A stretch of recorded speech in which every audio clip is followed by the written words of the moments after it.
अमीर और गरीब बहू की इफ्तारी।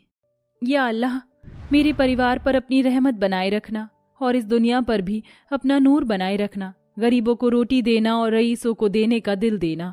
मीरब नमाज पढ़ी रही होती है, तभी अनवर आवाज लगाता है, मीरब जल्दी से आओ। हाँ अम्मी, जल्दी आइए ना। जी आई। नमाज अदा करके मीरब उठ कर आती है, जहां उसकी गरीब सास सलमा, दोनों बच्चे हामिद और बानो अनवर के साथ बैठे थे और उनके आगे एक थाली में थोड़ा सा चिकन रखा था। बानो जल्दी से रोटी का थाक ले आई। दादी जान, अब्बू जान, अब तो अम्मी भी आ गई। चलो बानो दीदी बिस्मिल्लाह करते हैं। मेरे मुंह में तो पानी आ रहा है। आज कितने वक्त बाद हम चिकन रोटी खा रहे हैं। ये कहते हुए 5 साल का हामिद हबड़ हबड़ कर खाने लगा, जिसे देखकर गरीब अनवर की आंखों में आंसू छलक आए। या अल्लाह, ये कैसी बेबसी है जो पिता होकर मैं अपने दोनों बच्चों को उनके मन का खाना भी नहीं खिला पाता। इसलिए मेरे बच्चे दूसरे की दी गई खैरात का चिकन खा रहे हैं। ना तो मैं अच्छा बेटा बन पाया, ना एक अच्छा शौहर और ना एक अच्छा अब्बा। ये कहते हुए अपने परिवार के गरीबी भरे हालातों के लिए वो खुद को कोसने लगता है, जिस पर सलमा की बूढ़ी आंखों से भी झरझर आंसू गिरने लगे। या अल्लाह, किसी को तो तू छप्पर फाड़ कर देता है और गरीबों को 2 रोटी भी नहीं। ये कहानी है गरीब अनवर की, जिसमें बूढ़ी माँ, 2 बच्चे और बीवी समेत 5 परिवार के पेट का गुजारा अनवर के ऊपर है। अनवर एक मजदूर है जो बड़ी कठिनाई से अपने परिवार का गुजारा चला रहा था। इसी तरह से दिन गुजरते हैं और रमजान का पाक महीना पास आ जाता है। पूरा बाजार 1-2 दिन पहले से ही फल, फ्रूट, खजूर, कपड़ों से सज धज कर तैयार हो जाता है। मीरब अपने दोनों बच्चों के साथ बाजार आती है। तभी खजूर देखकर हमीद लालच भरे मन से कहता है, अम्मी दे तो खजूर खरीद लो, तल सहरी और इफ्तारी में खाएंगे। पर मुझे तो मीठे मीठे सेब, संतरा, अंगूर खाना है। अपने मासूम बच्चों का लालसा भरा मन में देखकर बेचारी गरीब बहू की आंखों में आंसू आ जाते हैं। वो रुहासा होकर कहती है, हामिद, बानो बेटा, तुम्हारी अम्मी के पास इतने पैसे नहीं हैं कि मैं तुम्हें ये सब दिला सकूं। कल से रमजान के रोजे शुरू हो रहे हैं, अभी मुझे राशन लेना है। जहां एक तरफ उस गरीब बहू का हाथ एकदम खाली था, तो वहीं बड़ी दुकान से रुखसाना नाम की एक औरत फलों का पूरा ठेला ही खरीद लेती है।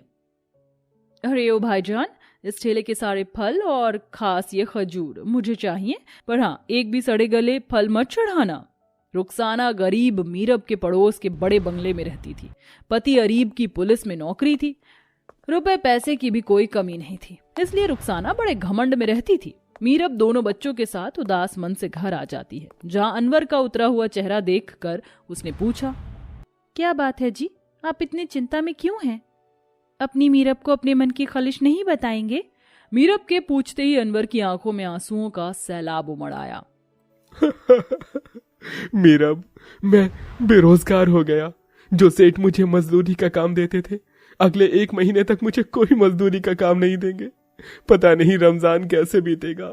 अल्लाह ने हमारे परिवार पर गमों का पहाड़ ही तोड़ दिया। अनवर, अल्लाह बड़ा मेहरबान है। वो एक रास्ता बंद करते हैं तो दूसरा रास्ता खोलते हैं।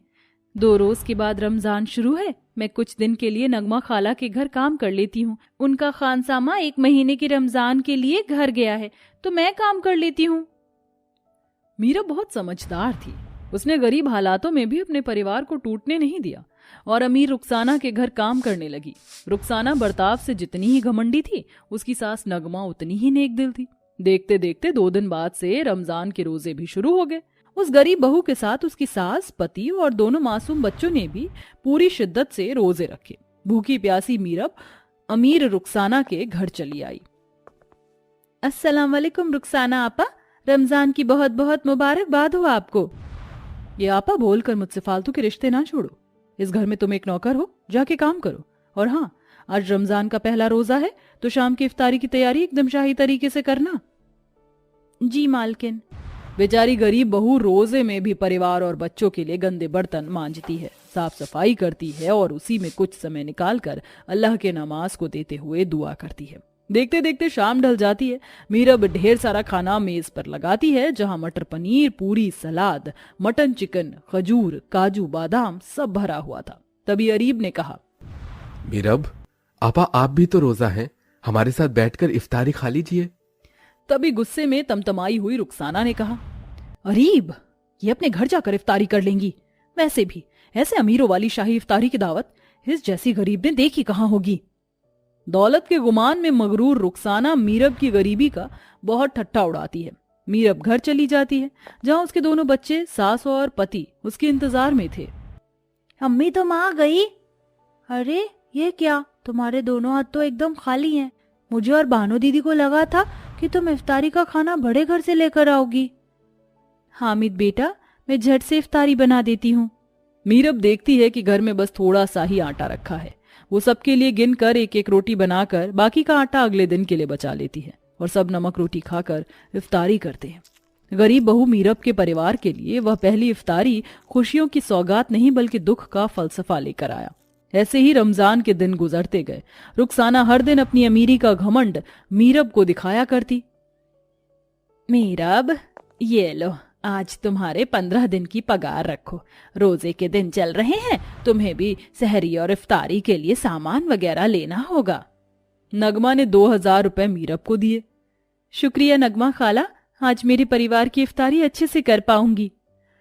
ये तुझ गरीब पर हमारी रहमो करम है जो उस घर में तुझे काम मिल गया। रुखसाना बहू, तुम्हारे अंदर कोई दीन ईमान है कि नहीं? मीरब ने बकायदा मेहनत की है, समझी, ये उसका फल है।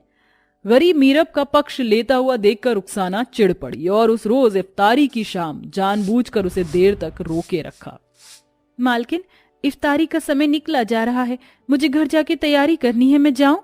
जब तक मेरी इफ्तारी पूरी नहीं हो जाती यहीं खड़ी रहो। बेचारी मीरब खड़ी रही।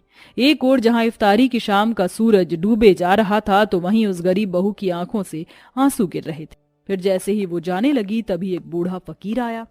अल्लाह के नाम पर इस बूढ़े को कुछ खिला दो, बेटी, अल्लाह की रहमत इस घर पर बनी रहेगी।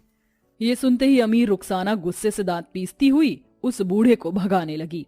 जाओ जाओ बूढ़े मियाँ, यहाँ कुछ नहीं मिलने वाला, आगे बढ़ो। चलिए बूढ़ी मियाँ, आप मेरे साथ आइए। हालांकि अल्लाह ने उस गरीब बहू को इतना नहीं दिया था, मगर उसका दिल बहुत बड़ा था। वह फकीर को घर ले आई और उस रोज इफ्तारी में बहुत कुछ बनाया और सबने अच्छे से इफ्तारी खाई। पर मीरब ने अपने हिस्से की इफ्तारी की थाली बूढ़े फकीर को खिला दी। अल्लाह करे इस घर में बरकत ही बरकत आए। बेटी, तुम्हारी रमजान के रोजे का फल अल्लाह तुम्हें देने जा रहा है। ये कहकर फकीर वहां से चला गया। अगले दिन जब मीरब काम पर आई तो रुखसाना के बेटे आयान की हालत बेहद नाजुक थी। वह रमजान के दिनों में हर जगह जाकर डॉक्टर को दिखाती मगर दवा असर नहीं करती। अपनी औलाद को इस हाल में देखकर रुखसाना का घमंड चूर चूर हो गया। उसने हाथ जोड़कर कहा, मीरब, मेरे बेटे के लिए दुआ करो। मैंने सुना है कि अल्लाह गरीबों की दुआ सुनता है, मेरे बेटे के लिए दुआ करो ना। मालकिन, अल्लाह बड़ा मेहरबान है। अभी रमजान का महीना है, चलिए हम मक्का मदीना चलते हैं। मैं आपके साथ चलूंगी, अल्लाह हमारी सुनेंगे, क्योंकि अल्लाह के घर देर है अंधेर नहीं। फिर अपने परिवार से विदाई लेकर मीरब रुखसाना के संग मक्का मदीना जाती है, जहां वो दोनों अपने हाथों से गरीबों में खैरात रखती हैं और मस्जिद का पानी लाकर अयान को विश्वास से मीरब पिलाती है और वो एकदम ठीक हो जाता है। अम्मी, मैं ठीक हो गया अम्मी। अपने बेटे को पैरों पर खड़ा देखकर रुखसाना की आंखों से झरझर आंसू गिरने लगे और वह उसे गले लगा लेती है। अयान, मेरा बच्चा, अल्लाह का लाख लाख शुक्र है कि तू ठीक हो गया। मीरब, मुझे माफ कर दो, मैंने अमीर होने के घमंड में हर बार तुम्हें रुस्वा किया, शायद इसीलिए अल्लाह का कहर मुझ पर बरसा था। अब हमारी इफ्तारी एक साथ होगी। रुखसाना अपनी गलती सुधार कर मीरब और उसके परिवार को इफ्तारी की दावत में मिलती है और उस रोज सब जन एक परिवार की तरह रमजान का वो पल प्यार से मनाते हैं।